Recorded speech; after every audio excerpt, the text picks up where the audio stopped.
નમસ્કાર મિત્રો, હું doctor Vipul Kanagara, assistant professor in history, Gujarat arts and science college, Ahmedabad. મિત્રો, મેળો શબ્દ કાને અથડાતા જ આપણી સમક્ષ માનવ મહેરામણ અને એ માનવ મહેરામણની અંદર ચકડોળ, મોતના કુવાઓ, વિવિધ વસ્તુઓના સ્ટોલો, ખાસ કરીને બાળકોના રમકડાઓ, ઘર વખરીઓ સાથે ધાર્મિક માન્યતાઓની લાઈનો, આ બધું જ આપણને મેળામાં જોવા મળે છે. મિત્રો, આજે જે આપણે મેળાની વાત કરવાની છે એમાં આ બધું તો છે જ, સાથે સાથે એક એવી વસ્તુ છે જે બીજા મેળાથી આને અલગ બનાવે છે અને તે છે ગધેડાઓનું બજાર.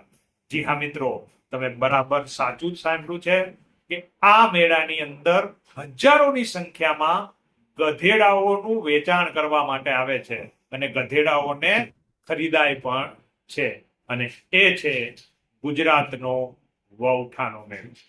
મિત્રો, ભારતની સંસ્કૃતિ એ ખૂબ વિવિધતા સભર રહી છે અને તેમાં દરેક ધર્મ હોય, જાતિ હોય કે દરેક ઉત્સવો હોય, એમાં વિવિધતાની ભરમાર આપણને જોવા મળે છે અને મેળામાં પણ આવી વિવિધતાઓ આપણને જોવા મળે છે.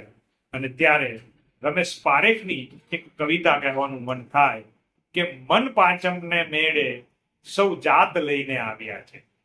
મન પાંચમના મેળે સૌ જાત લઈને આવ્યા છે. કોઈ આવ્યા છે સપનું લઈને, કોઈ આવ્યા છે સપનું લઈને, અને કોઈ રાત લઈને આવ્યા છે.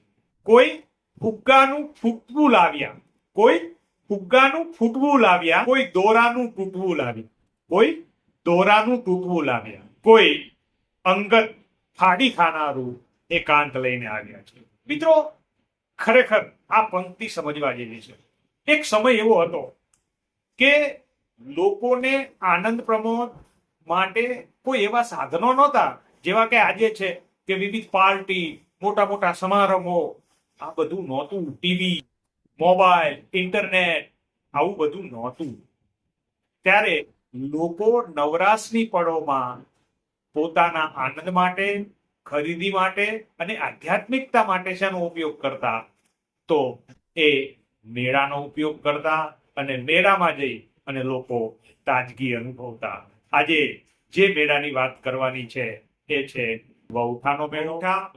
એ અમદાવાદ જિલ્લાનું જાણીતું ધાર્મિક સ્થાન છે.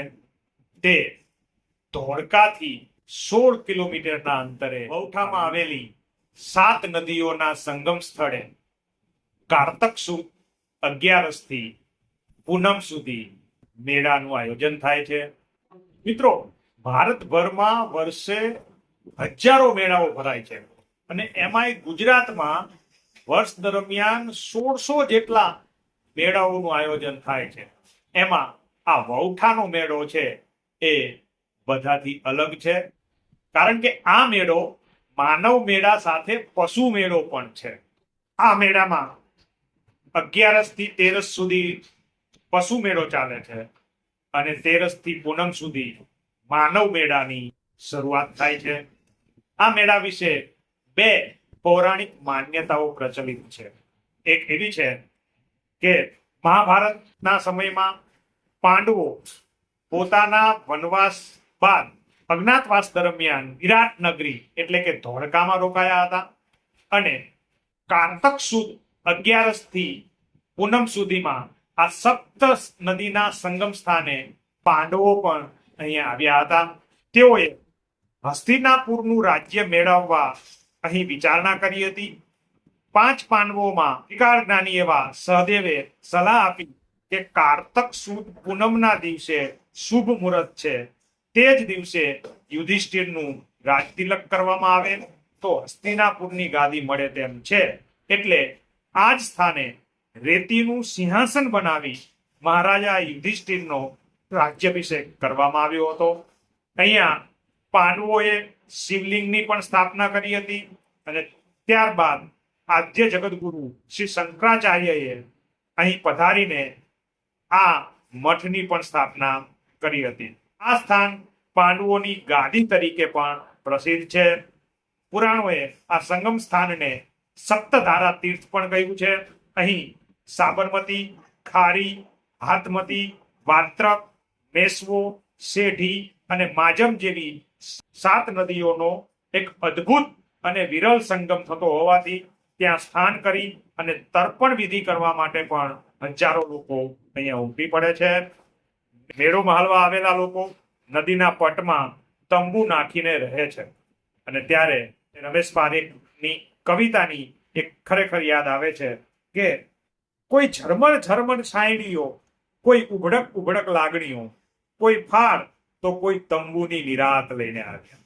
મિત્રો, આ વહુઠાના મેળામાં પણ લોકો તંબુ બાંધીને પોતાની ઘર વખરી સાથે લઈ અને મેળાનો આનંદ માણે છે.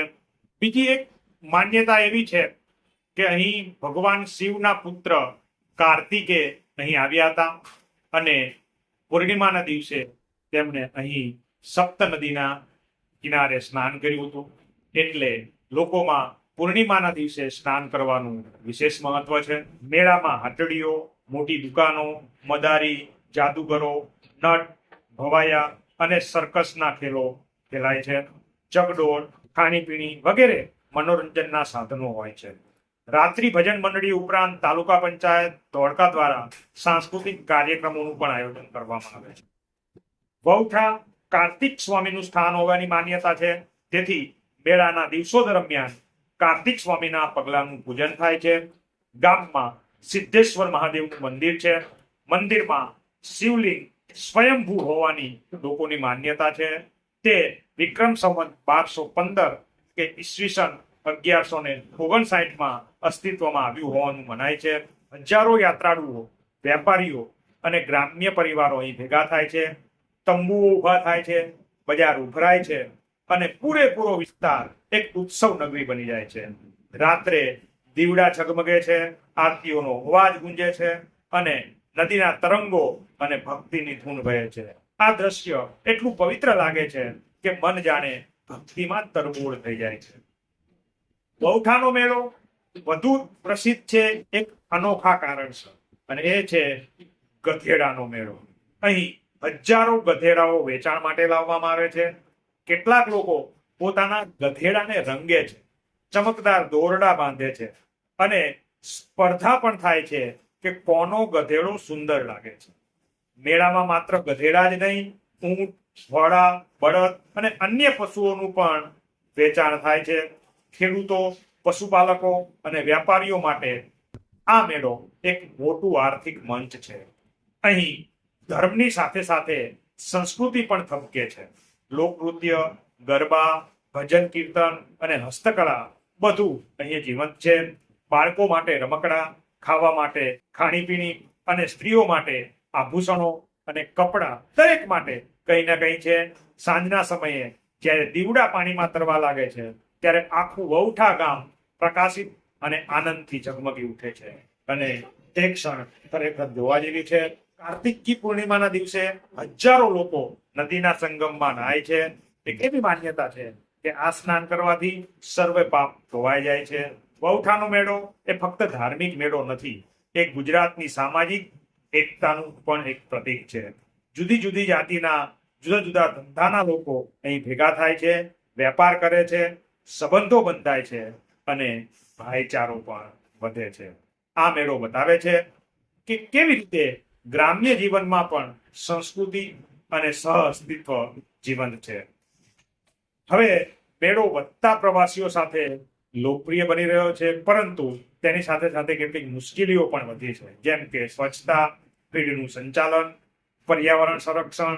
રાજ્ય સરકાર અને સ્થાનિક સંસ્થાઓ હવે મેળાને ગ્રીન મેળા તરીકે વિકસાવવા માટે પણ પ્રયત્નશીલ છે. NGO અને સ્વયંસેવકો મેળા દરમિયાન સફાઈ અભિયાન માટે પણ જાગૃતિ લાવે છે. વહુઠાનો મેળો એ માત્ર એક મેળો નથી, પરંતુ ગુજરાતની આત્માનો ઉત્સવ છે. અહીં ધર્મ છે, શ્રદ્ધા છે, વેપાર છે અને એકતાની શક્તિના દર્શન પણ અહીં થાય છે. તો આવા અભૂતપૂર્વ મેળાના દર્શન કરવા માટે, આ મેળાને માણવા માટે જવું જોઈએ. મિત્રો, આ મેળા વિશેની માહિતી આપને ગમી હોય તો બીજા લોકો સુધી પહોંચાડો. Thank you very much.